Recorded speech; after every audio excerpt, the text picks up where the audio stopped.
Hello and welcome to today's tutorial. Today we'll be looking at our Detailing tab and also drawing sheets.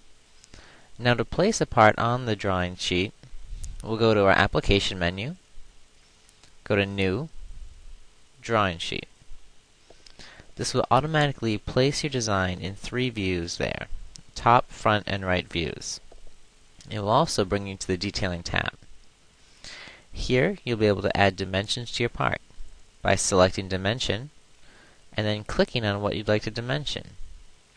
Whether you dimension a circle or click 2 lines to dimension between them. Using this method, you'll be able to add any of your dimensions you'd like to have on your part. Also here, you'll be able to add notes. You click the note.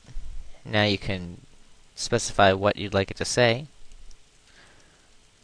or also control the font, changing it to increase the size, or the font you'd like to use.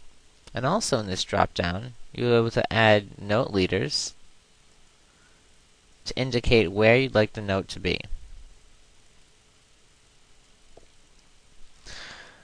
Additionally, in our drawing sheet, you're able to add different views, adding a general view to the corner, or adding a cross-section. And to use cross-section, click cross-section, click the view you'd like to section, and then click where you'd like to section it. And notice it'll snap to the midpoint of lines.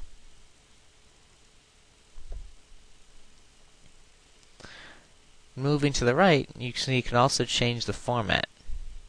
So if you'd like to change the sheet size and the format, or use a custom format, so you can import your own format, or remove the format entirely and work on a blank sheet.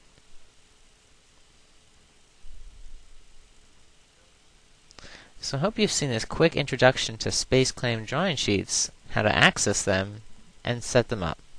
Thank you for watching.